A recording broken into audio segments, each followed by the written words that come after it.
For joining us. I am Priscilla Regina Dalwoga.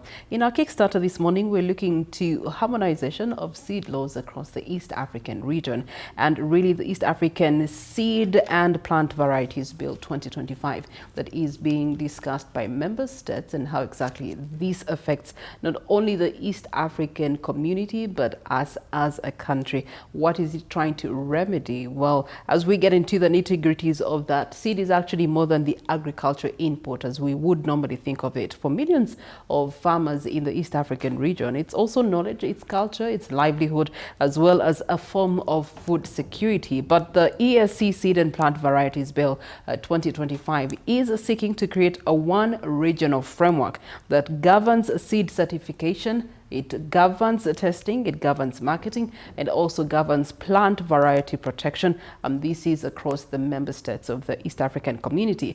Now, the argument of harmonization is a straightforward, common standards that could make it easier for trade quality seed across borders. There's also the element of attractive investment and giving farmers access to improved climate resilient varieties. But of course, then you see the conditions in Uganda are far different from the conditions in Tanzania. The conditions in South Sudan and the ones in Congo are not the same. But civil society groups are raising fundamental questions. One of them is in creating a modern regional seed market. We're actually seeing the protection of the farmer who has to save, who has to exchange, and who has to replant seed for generations, or create a system that could increase privilege, and this is to the commercial seed companies. Now, where the EALA currently conducting the public hearings and consultations back in its member states, this is a timely conversation that is about farmers' right. It is about food sovereignty, biodiversity, and at the same time, the future of agriculture in East Africa. Now,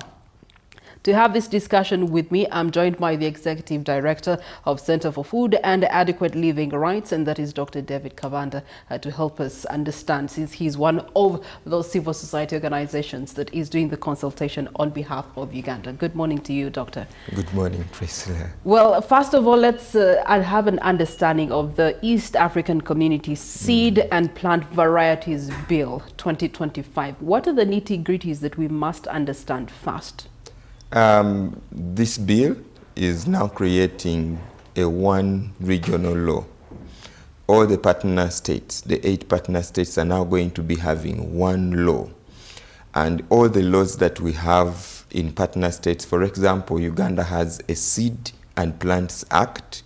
It also has the Plant Varieties Protection Act.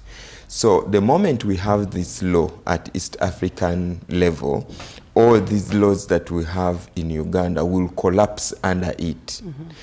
Now, when you look at this particular law, it is creating a seed authority at East African level. And this is a bit problematic.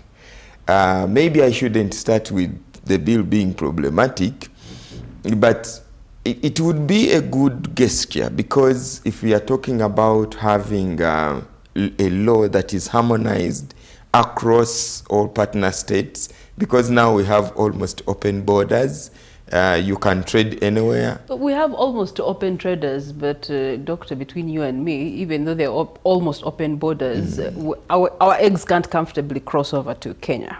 Their milk can comfortably cross over to this side, but we've had the maize issue over South Sudan and Kenya, and other food elements whereby saying, no, the quality from Uganda is not good enough for Kenya. So if they are seeking to nullify the state existing acts in regards to protection of seed and plant, then what would be the solutions in the bill that they're presenting? You see, exactly that. Okay, in the context of the East African community, we are free to trade, we are free to live everywhere, but dynamics in there play sometimes against us. And then the dominant economies, like Kenya, Nairobi, occupy the space. For example, in this particular issue that we are talking about, 90% of the seed that is sold in Uganda is not from Uganda. It's from, for example, Kenya. Of course, this is not like similar seeds or other seeds. So the issue now is if we come up with a law that supersedes all other laws or regulations in Uganda or in other partner states, including DR Congo, Rwanda, Burundi, Tanzania, Kenya. So this law will now have the precedence over any other law or any regulations. And to make matters worse, it would have precedence, but would it nullify? Definitely. Now, if you have any provisions in your law and they are inconsistent with this law that they are debating, that law, that provision... The East African law will take precedence in consideration. Yes. Okay. Meaning that yours become now inactive. You cannot apply it. The moment you do that, then they can take you to the East African Court of Justice. Okay. So, and now when you look at the framework law that is being developed, not framework law, because it will have direct implementation. Any law that is passed at East African level, it has direct implementation at national level. They are suggesting that there will be an authority at East African level responsible for coming up with regulations. You realize that those regulations will not be subject to public consultations like this law is now. And when you look at it, although the objective looks very nice and good, because everyone would have loved to see harmonization, facilitation of trade, but seed is not only a trade commodity. Mm-hmm. Seed is life. Seed is continuity. Seed is legacy. Seed is food. Seed is our future. Now, when you legislate, mm-hmm.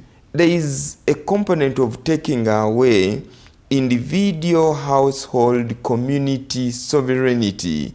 And we want to appeal to partner states to look at this particular act critically. When you say take away sovereignty, I want you to break that down for us, for a regular farmer, to understand the implications of this East African, community bill on seeded plants. When you say that the traditional rights are taken away, the reuse functionality will be taken away, the seed sharing and all those elements. Let's take the case of coffee. Yeah. Yeah. And use coffee as the case to elaborate more on seed sovereignty. So right now we have between 80 to 90% of the seeds being managed by farmers. In our communities, over centuries, people have been breeding seeds at community level, at household level. My mother used to come up with many varieties in where we grew up from. Then they could save, they could share.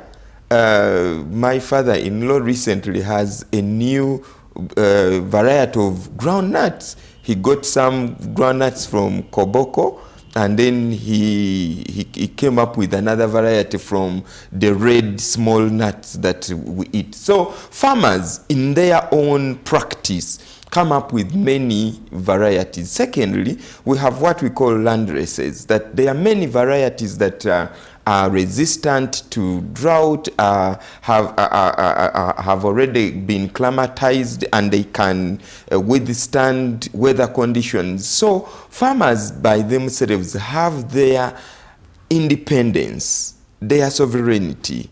I can plant, save, share, sell. By the way, even within farmers, it is a trade. If I know how to sort the seeds, you remember when we were growing up, when we harvest, my mother would tell us, now this one is for grain, we are going to eat. Now this is for seed, you'd sort it and then keep it in a very dry place. And farmers do this. Now in this particular law, and it is good, the discussion is coming up at a time, it is planting time. We all know how seed poor many Ugandans are. 20% of the families or households in Uganda cannot afford seed. meaning that they would have loved to plant, but they cannot plant. Now, in this particular law, it is hinged on conventional or industrial agriculture. So they eventually, the people who breed, the kind of procedure that you must follow for your seed to be certified and for your seed to be, let me call it worthy, according to that law, to be put on the market, to be sold. Every farmer, okay, every smallholder farmer, the community seed system is going to be locked out. So our appeal and what we want to ask governments of all the partner states to do is include the rights of farmers in the law. Actually, if you feel like including rights of the farmers is too big an ask to you, kindly have a provision specifically exempting them. For example, the Uganda Plant Variety Protection Act, in section 2, it starts by saying that the farmer managed seed systems are exempted, such that you only come up with a law which only works with the lab and those research institutes and does not affect the ordinary person. Because when the moment we go into allowing everyone, because it is called the Seed and Plant Varieties Act of East Africa, and it is showing procedures and rights of the plant breeders. And there is another issue of, you see, some of the, or many of the varieties, what they call improved or hybrids, they don't come from heaven.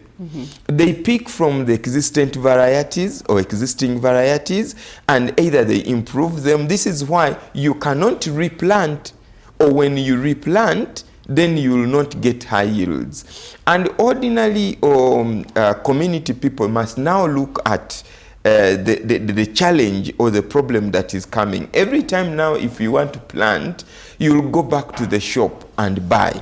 You'll have to go back every season because you used a hybrid or you used a variety that the breeder in its makeup cannot be replanted, meaning that you are becoming a slave to the plant breeder who was given a right and they have intellectual property of exclusive use. So they sell to you and then you cannot replant, you cannot sell, only produce, you can only have the produce.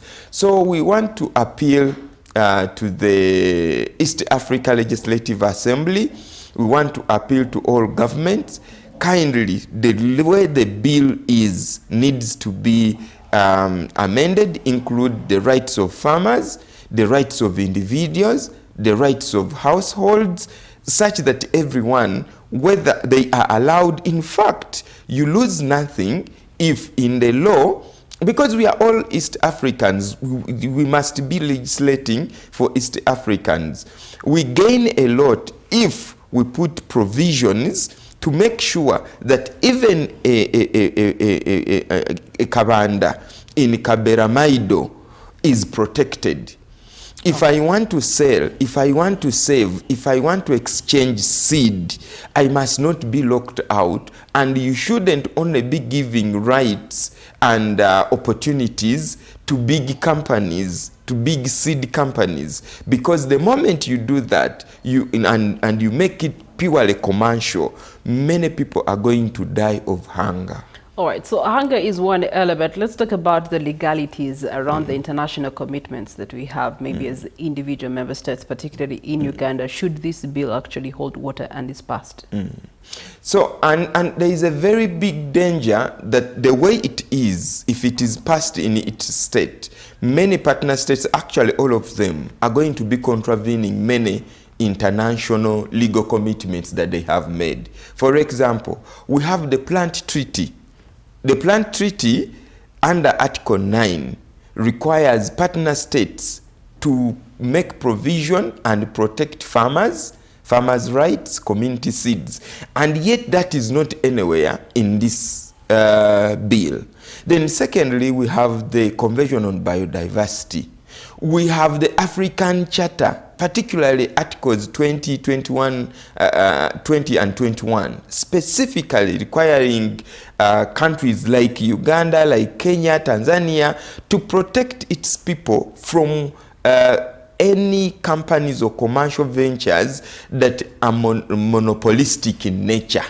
So if you look at the Plant Varieties Act, the bill that they want to come up with, you realize that if you do not make provisions for the rights of farmers, they'll end up pushing people into servitude or slavery in complete violation of the African Charter.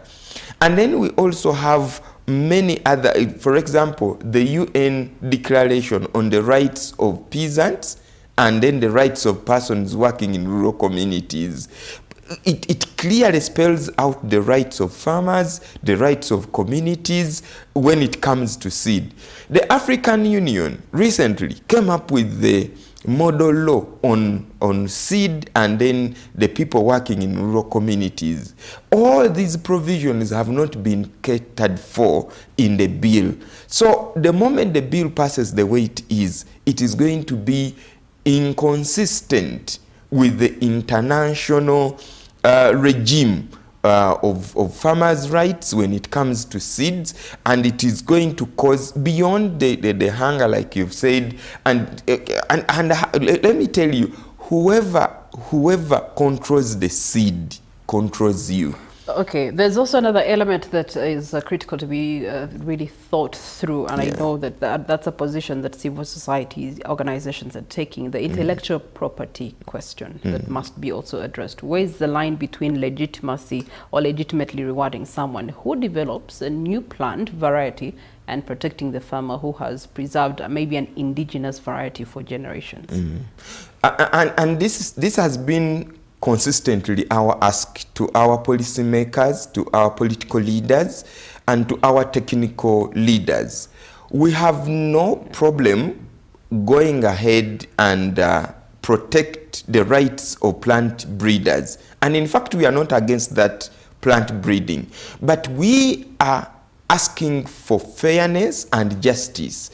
We have communities that have been breeding these varieties for centuries. Then someone comes, picks that variety, improves it, and then they get exclusive right over it. It is biopiracy.